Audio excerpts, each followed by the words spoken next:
Me llamo Inés y esta es la versión que nunca conté en voz alta. Hoy tengo 35 años y vivo en Madrid, pero todo comenzó mucho antes, en el aula de tercero de la ESO de un instituto público de Sevilla. Era abril, olía a azahar en la avenida, y nuestra tutora anunció que llegaba un chico nuevo. Abrió la puerta y apareció él, Diego Arana, alto, bronceado, con esa sonrisa intrépida de quien ya ha vivido en otros lugares. Se presentó en un castellano andaluz sorprendentemente limpio y dejó caer, como si no tuviera importancia, que había pasado 5 años en California, que jugaba al fútbol, que prefería las bibliotecas silenciosas a los centros comerciales. Hubo un murmullo en la clase, varias miradas se engancharon a su acento extranjero. Yo, la chica discreta de la última fila, apreté mis cuadernos contra el pecho sin saber por qué me temblaban las manos. Ese mismo día la tutora dijo que su casa quedaba a 2 calles de la mía, en el barrio de San Bernardo, y me pidió que le enseñara el camino. Me puse colorada, asentí y esperé en la salida. Diego llegó rodeado de curiosos, pero se soltó con naturalidad: «Perdón por el retraso, ¿te importa que vayamos por donde tú sueles?» Caminamos entre fachadas encaladas y patios floridos, él preguntaba, yo respondía poco torpe con frases cortas. Aún así, la ciudad parecía extendernos una alfombra de luz, los naranjos brillaban, las persianas bailaban con el aire tibio, y cada vez que él se reía yo sentía un chasquido dulce en el estómago. Al día siguiente se repitió, y al otro y al otro. Pronto hablamos de todo, de películas que veíamos en versión original en un cine pequeño cerca de la Alameda, de cantantes que él había descubierto fuera y que yo buscaba a escondidas en mi viejo MP3 del Betis y del Sevilla, de traducciones raras y de bocadillos de pringá que demolíamos los viernes. A mí me gustaba leer, desde niña encuentro refugio en los libros, y él me pidió recomendaciones. Empezamos a intercambiar ejemplares subrayados con lápiz, yo le presté a Delibes, él me trajo una edición desgastada de On the Road. En los márgenes nos dejábamos notas diminutas que eran casi mensajes secretos. Recuerdo con nitidez la primera vez que compartimos paraguas. Llovía una cortina fina sobre la calle San José y yo cargaba una mochila demasiado pesada. Diego, sin decir nada, me la cogió del hombro. «Deja, yo puedo», protesté, pero ya estaba caminando a mi lado por la zona de los coches, protegiéndome. Su chaqueta olía a limpio, a jabón, a algo con notas de sándalo. A veces, cuando el aire se enfriaba, yo rozaba con el codo la costura de su suéter y me parecía que aquel gesto, mínimo e invisible para el mundo, era un pacto. Se convirtió en costumbre que cada mañana, al verme, me abrazara con una naturalidad que no escandalizaba, pero sí me dejaba desordenada por dentro. Yo me quedaba rígida apenas un segundo y luego cedía, como si el cuerpo aprendiera un idioma nuevo. Alguna compañera nos preguntó si éramos novios, Diego respondió con una sonrisa: «Somos amigos que se cuidan». Yo asentí en silencio, aunque por dentro nacía una contradicción luminosa. Quería ser su amiga, pero empezaba a desear el temblor que sigue a una palabra no dicha. Aprobamos cuarto de ESO sin drama y entramos juntos en el bachillerato. Ese verano él jugaba en un equipo del barrio y yo iba a verle a los partidos en el Parque Amate, con un vestido azul de algodón, zapatillas blancas y un bolso bandolera donde guardaba fruta fresca para el descanso. Diego corría con una elegancia extraña, como si llevara años entrenando en estadios más serios. Me saludaba con la mano desde el césped y a mí se me encendían las mejillas. Si ganaban, volvíamos andando muy despacio, parándonos en escaparates que no nos interesaban, alargando el momento en que habría que despedirse. Mi familia acogió a Diego con ternura. Mi madre le enseñó a preparar espinacas con garbanzos, mi padre le hizo preguntas sobre Estados Unidos que él contestó con paciencia y humor. En su casa, su madre me ofrecía manzanilla y me trataba como a una sobrina. Su habitación estaba llena de fotos de playas californianas, balones firmados y recortes de cine. En un corcho tenía la entrada de una película que habíamos visto juntos en la Alameda. «La guardé por ti», me dijo, y le creí. La confesión llegó cuando el aire sevillano se volvió árido, a finales de julio. Fue un viernes, Había acabado el último examen antes de las vacaciones y nos fuimos a caminar por el río, bajo un cielo color melocotón. Llevaba un vestido blanco de lino con tirantes finos y una rebeca ligera, sandalias con pulsera al tobillo y un colgante pequeño, regalo de mi abuela.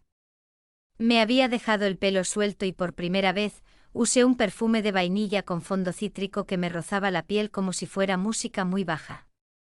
Mientras la luz cruzaba los puentes, sentí que si no hablaba aquella tarde no lo haría nunca. Diego, dije, y pronunciar su nombre fue como abrir una puerta que siempre había estado entrecerrada. Creo que te quise desde el primer día. Me tembló la voz, bajé la mirada. Hubo un silencio, el río avanzó con su paciencia antigua. Cuando me atreví a mirarlo, él sonreía con algo de vértigo en los ojos. Yo también, dijo, y lo dijo en voz baja, como si el pronombre pudiera espantarse. Pero tenía miedo de romper lo que ya era perfecto. Nos abrazamos sin prisa, y aquel abrazo fue otra cosa, ya no cabía en la palabra amigos. Su mano me sostuvo la nuca con cuidado como si sujetara cristal. No hubo besos largos ni escenas de película, solo la certeza de entrar juntos en un territorio nuevo. En septiembre empezamos primero de bachillerato siendo pareja. Yo llevaba falda plisada y zapatos tipo merceditas, él deportivas limpias y sudaderas con capuchas que olían a suavizante. Los sábados íbamos al mercado de Triana y probábamos quesos, los domingos a leer al archivo de Indias. Me gustaba elegir vestidos que jugaran con la luz, rojos que parecían granadas, verdes botella para los atardeceres, negros que afilaban la silueta. Había cierta coquetería en mis pendientes de aro, en los pañuelos atados a la muñeca, en medias finas que apenas se veían, una sensualidad pequeña y permitida, como un guiño al espejo que nadie más veía. Diego lo notaba, ese color te hace peligrosa, me susurraba, y yo guardaba esas frases en el cajón secreto donde se guardan las supersticiones. Pasó el tiempo y lo que al principio era euforia se hizo rutina dulce. Estudiábamos juntos en la biblioteca del barrio, nos enviábamos fotos de apuntes desordenados, planificábamos el futuro con la osadía con que se planea lo imposible.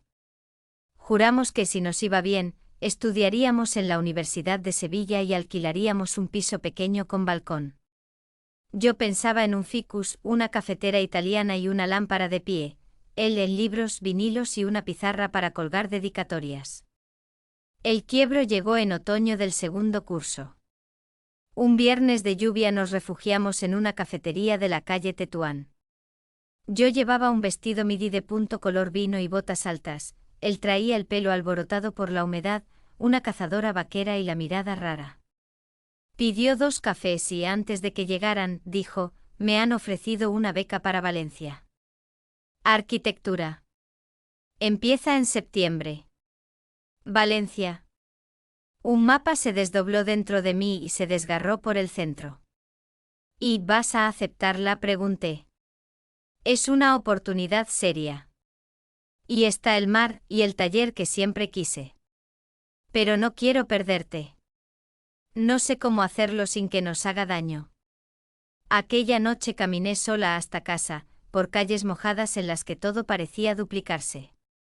Abrí el armario y vi mis vestidos colgando como recuerdos ordenados. Me probé uno azul oscuro, me calcé tacones finos y me miré un segundo. La Inés que soñaba con un piso y un ficus me devolvió la mirada con una mezcla de valentía y miedo.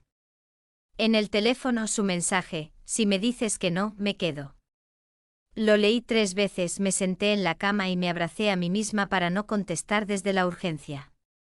Afuera, la lluvia no paraba. Decidimos al final que él se iría.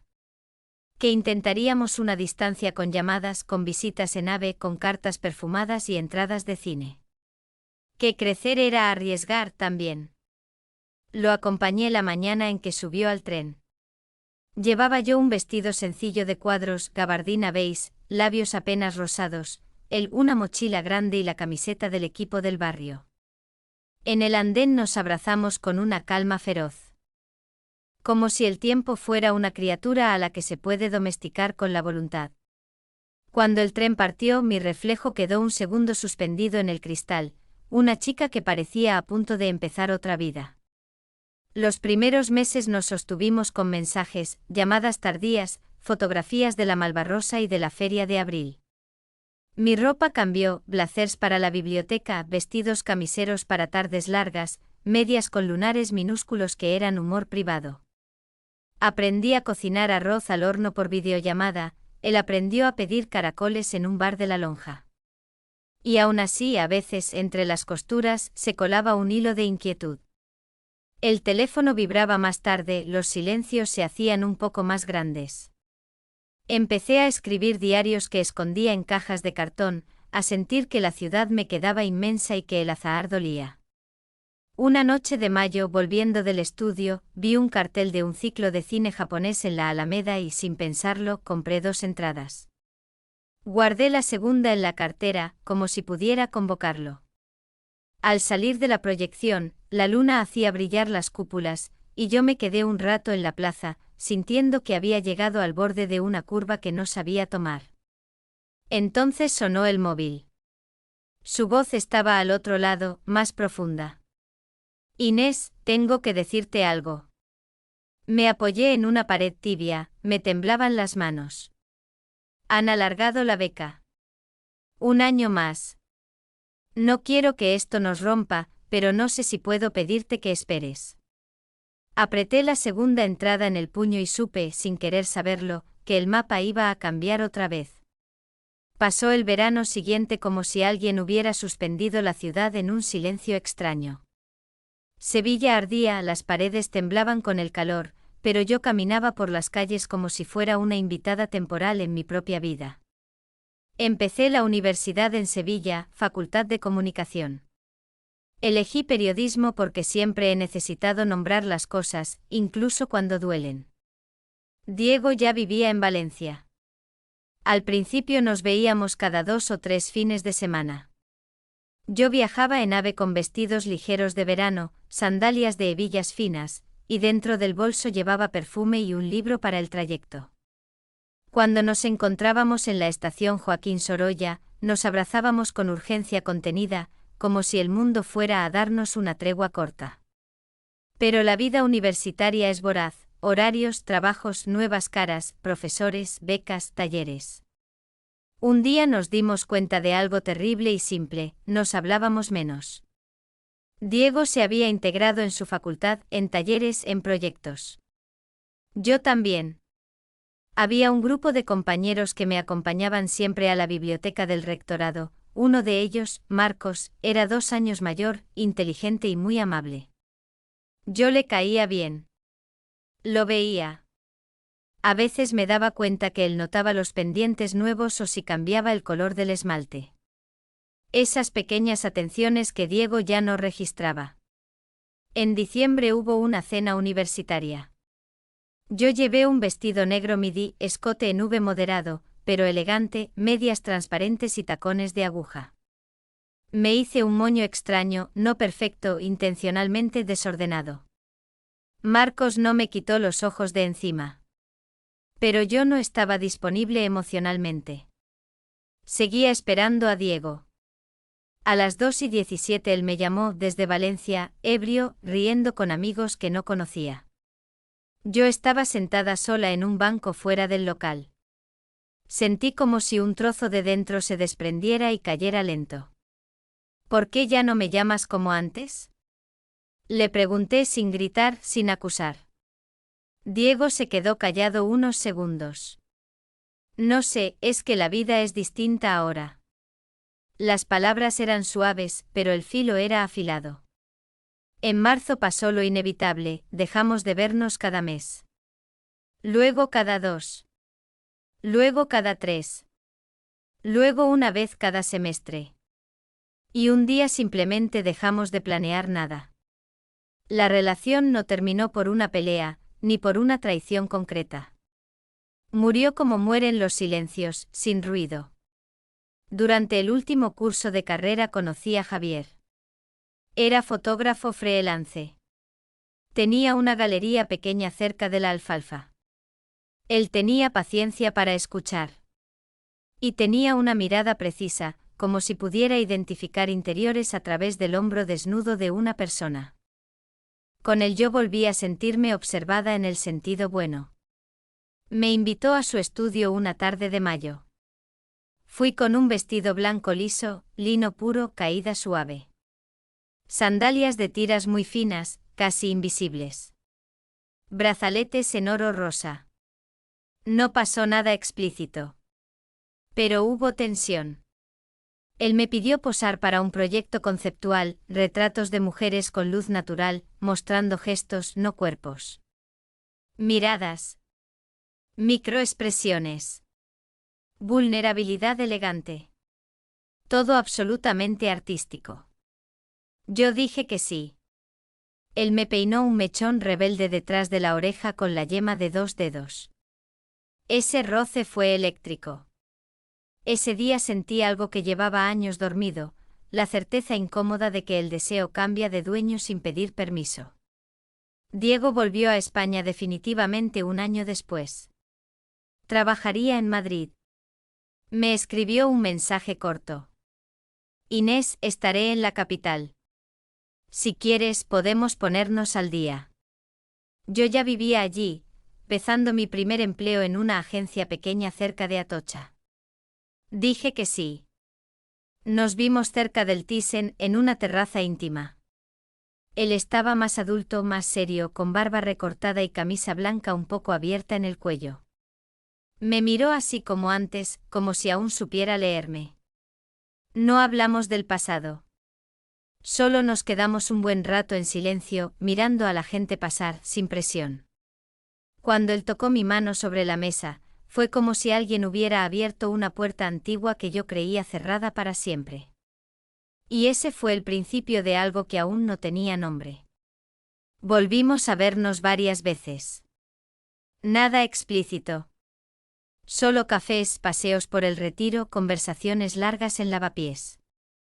Y sin embargo era como si camináramos sobre un puente invisible entre lo que fuimos y lo que podríamos ser otra vez. A veces él me observaba con una intensidad suave, sin palabras, y yo sentía que el aire se hacía más denso. Trabajaba en una agencia de publicidad en Madrid. Vivía sola. En mi armario había ahora vestidos más sofisticados, seda color verde botella, faldas lápiz que dibujaban la figura con sutileza, tacones finos que hacían un sonido nítido sobre el mármol del vestíbulo. Con Diego mis movimientos se volvían lentos. Inconscientemente calculados. La sensualidad nunca explícita pero latente. Como si mi cuerpo supiera contar una historia sin pronunciarla. En otoño Diego me dijo que su empresa lo enviaría 3 meses a Nueva York, para un proyecto internacional. Yo guardé silencio unos segundos, sintiendo esa presión conocida en el pecho.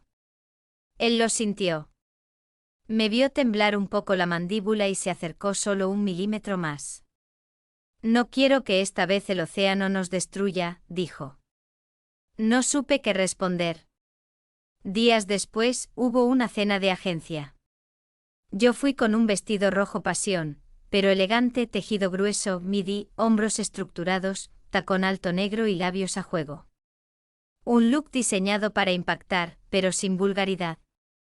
Estábamos cerrando campaña con una marca de tecnología que quería entrar fuerte en el mercado mexicano. Había socios invitados, algunos de California, algunos de Bogotá. Uno de ellos, Aarón, era alto, rubio oscuro, mandíbula marcada, voz profunda y una calma inquietante. Me miró con una mezcla de curiosidad y desafío profesional. Era la primera vez en muchos años que yo sentía esa chispa inmediata con alguien que no era Diego. No hubo nada malo. Solo conversación. Pero fue una conversación peligrosa, demasiado afinada, demasiado precisa. Hablamos de creatividad, de estrategias sensoriales, de cómo vender emociones.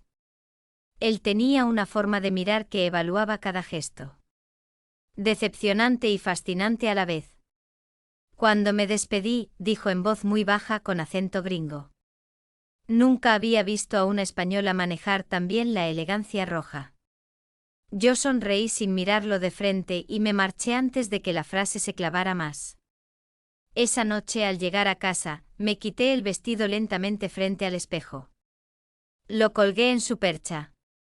Me quedé en ropa interior beige mínima, perfectamente lisa. Me observé con extraña serenidad, mi cuerpo había madurado. Mis hombros más definidos. Mis caderas más llenas. Ya no era la Inés tímida de los 17. Era una mujer que había viajado, trabajado, amado y sobrevivido al silencio. Y sin embargo, el único nombre que seguía latiendo en mi pecho era Diego. La noche antes de que él volara a Nueva York, fuimos a cenar a un restaurante pequeño de Chueca.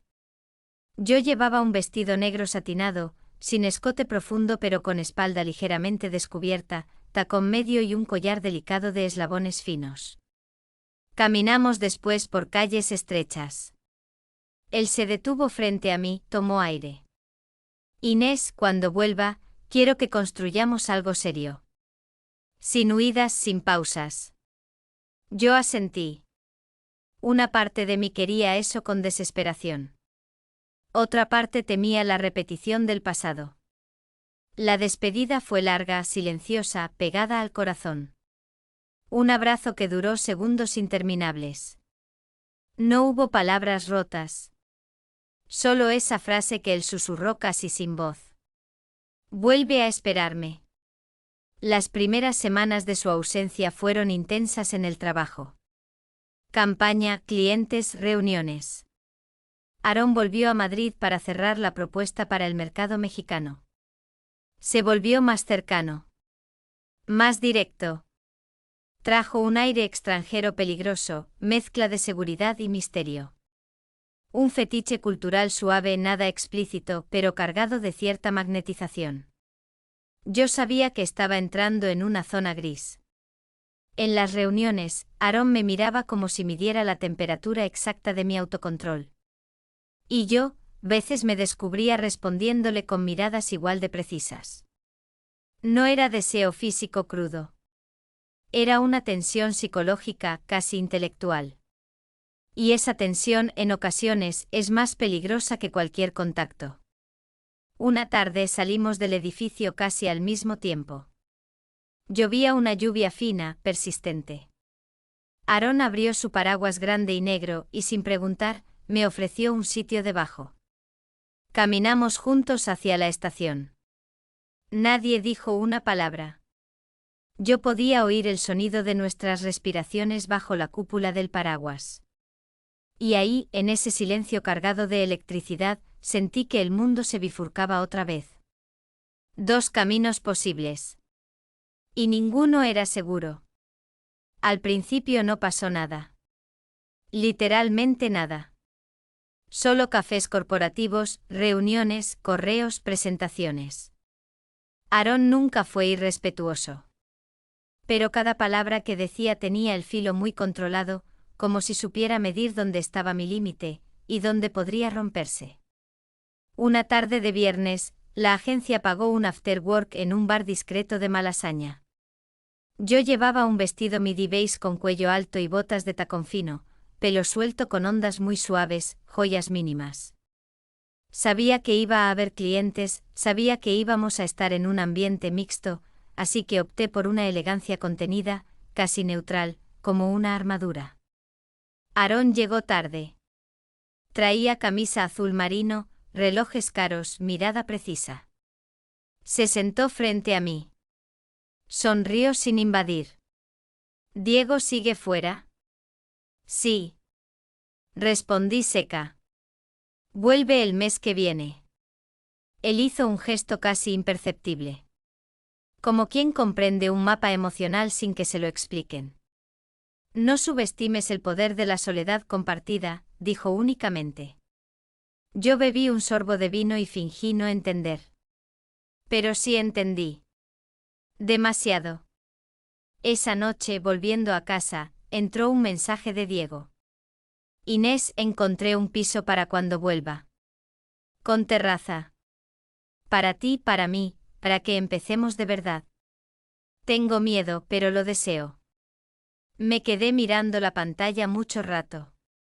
Abrí la ventana. Madrid estaba húmeda, el asfalto brillaba. Me tumbé en el sofá con un cojín entre las piernas para contener la ansiedad. Porque lo que sentía no era solo alegría. Era también una sombra de culpa anticipada. Yo no había hecho nada malo, y aún así sabía que algo dentro de mí estaba jugando con fuego. Las semanas siguientes, Diego y yo hacíamos videollamadas largas. Él desde un estudio en Brooklyn. Yo desde mi salón. Hablábamos de muebles, recetas, planes futuros. Él estaba más ilusionado que nunca. Se notaba que quería reconstruirnos. Yo quería también. Pero justo entonces surgió un cambio inesperado. La empresa anunció que parte del equipo viajaría a Barcelona para una ronda de negociaciones ibéricas con un partner tecnológico. Aarón iba también. Cuando el director dijo mi nombre como una de las seleccionadas, la sala se giró. Yo asentí profesionalmente. Pero por dentro sentí algo que era mezcla de orgullo profesional y miedo. Porque era evidente lo que iba a ocurrir. Aarón y yo tendríamos horas de aeropuerto. Hoteles, reuniones cerradas, cenas corporativas. Y yo aún no sabía cuánta fuerza real tenía para no cruzar ninguna línea. La primera noche en Barcelona cenamos todos juntos en un restaurante de tapas cerca del Paseo de Gracia. Yo decidí ir con vestido negro corto, nada exagerado, pero moderno, blazer entallada y sandalias de tacón medio. Me hice un moño alto y dejé 2 mechones sueltos para suavizar. Aarón no me dijo nada en palabras. Pero su mirada lo dijo. Lo percibí. Y esa percepción en sí misma ya era peligrosa. Después de la cena, todos fuimos caminando al hotel. Había una ligera brisa mediterránea que movía mi vestido cada vez que cruzábamos una calle. Aarón caminaba medio paso detrás de mí. Nunca me tocó. Nunca me habló. Pero yo sentía su presencia. A veces el peligro no está en el contacto sino en el silencio. Al llegar a la puerta del hotel, el equipo se dispersó. Yo fui hacia el ascensor. Aarón también. Nos quedamos los dos esperando en la misma línea, cada uno mirando su móvil. Las puertas se abrieron. Entramos. Y entonces, justo en ese microinfierno de espacio cerrado, él habló por primera vez en toda la noche. Mañana será un día muy difícil, Inés. Y tú serás la clave. Yo tragué saliva. Lo sé. ¿Estás preparada? Preguntó. No se refería solo a la reunión. Lo sabía. Lo sabía perfectamente. Las puertas se abrieron en mi planta. Yo di 2 pasos hacia afuera. Él no salió. Pero se quedó mirándome desde dentro del ascensor con una seriedad tan intensa que me paralizó un segundo. Las puertas se cerraron lentamente. Yo me quedé en el pasillo, respirando rápido. Llevé la mano al pecho para calmarme. Porque comprendí algo. El mayor peligro no era Aarón. Era mi propia curiosidad. A las 2 de la madrugada mi móvil vibró. Era Diego. Me mandó una foto del piso en Madrid que había reservado, terraza, pared de ladrillo, plantas. Y un mensaje. Este será nuestro hogar. Quiero que enciendas velas allí. Quiero que ese balcón sea para nosotros. Yo apoyé la frente en la almohada, apretando el móvil contra mi pecho. Y pensé. ¿Cómo puedo amar tanto a un hombre y aún así sentirme atraída por la posibilidad de otro universo? Me dormí con ese pensamiento atravesando mi columna como una aguja lenta. La mañana siguiente en Barcelona yo me desperté con el corazón acelerado. Me duché con agua tibia para calmar la mente. Elegí con frialdad mi atuendo para la reunión, falda lápiz color crema, camisa blanca ligeramente satinada, elegante, nada exagerado, estiletos nude pendientes pequeños de perla. Un look profesional, pero delicadamente femenino. Era mi armadura. Cuando bajé al lobby, Aarón estaba allí. Camisa blanca impecable, blazer gris, manos en los bolsillos. Me observó un segundo sin invadir, y dijo solamente: perfecta. Yo asentí. Ni una palabra más. Yo ya había decidido que aquel día yo no iba a ser la mujer que se pierde. Yo sería la mujer que decide. La negociación fue dura pero brillante. Yo dirigí casi toda la parte estratégica. Aarón me respaldaba con silencios inteligentes y frases cortas en los momentos exactos. Él confiaba en mi lectura emocional del cliente. Yo confiaba en su intuición para la presión. Salió bien. Muy bien. La empresa firmó la colaboración. Por la noche todo el equipo celebraba en la terraza del hotel. Vino blanco, luces cálidas, música suave. Aarón se acercó al borde conmigo. Mirábamos Barcelona desde arriba, tejados, balcones, la Sagrada Familia a lo lejos como una sombra iluminada. Inés me dijo con voz muy baja: si algún día dejas de estar en pausa, yo estaré donde me necesites. La frase no fue invasiva. Fue peligrosa porque fue respetuosa. Yo solo respondí: nunca estuve en pausa. Solo, estoy volviendo a mi sitio. Y me fui. No hubo contacto físico. No hubo escena prohibida. Solo una puerta que yo decidí cerrar por dentro. Una semana después, Diego regresó a Madrid. Cuando subió las escaleras hasta mi piso, yo casi no podía respirar. Él traía ojeras de viaje, camisa abierta en el cuello, el pelo ligeramente más largo. Cuando abrió los brazos, yo entré en ese abrazo como quien regresa a su casa original. Te eché de menos, susurró. Yo también. Esa noche hablamos durante horas. Sobre miedos, sobre heridas viejas, sobre cómo casi nos perdimos sin decirlo, sobre cómo la rutina puede erosionar lo que más se ama. No necesito describir detalles. Solo diré esto. Nos reencontramos. Y la energía que parecía perdida volvió a llenar el aire entre nosotros como un perfume antiguo que recupera su fuerza al calor de la piel. Meses después compramos el piso con terraza. Una tarde yo regresé del ginecólogo temblando. Me senté con Diego en la alfombra de nuestra sala. Había luz dorada entrando por la ventana. Estoy embarazada, dije casi en un susurro. Él se llevó las manos a la boca, luego me abrazó con una intensidad limpia, profunda, casi infantil. Gracias, repetía, gracias, gracias. Yo lloré. Porque era verdad, ese hombre era mi casa. Pero esa misma noche en la cocina, mientras preparaba una infusión, mi móvil vibró. Un número internacional. Mensaje corto. Aarón. Solo 3 palabras. Barcelona. Mayo, ¿vendrás? Me quedé paralizada. Las manos me temblaron. Diego entró en la cocina por detrás, me abrazó suavemente por la cintura, apoyó la barbilla en mi hombro y habló sobre colores para decorar la habitación del bebé.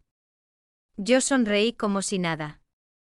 Pero dentro de mí se abrió de nuevo la grieta. No porque quisiera traicionarlo, sino porque entendí algo. En esta vida, una mujer puede amar profundamente a un hombre. Y aún así llevar dentro de sí cicatrices de otros universos que rozó sin llegar a entrar. Esa noche, cuando Diego durmió, me quedé sentada sola en la terraza. Apagué todas las luces. Miré la ciudad. Y me pregunté: ¿está mi historia cerrada realmente? ¿O solo estoy en el capítulo donde el peligro se esconde bajo la mesa, esperando otra oportunidad para respirar? El viento de Madrid movió mi pelo. Y sentí que el pasado aún me sigue. Muy despacio. Como una huella que nunca se borra del todo.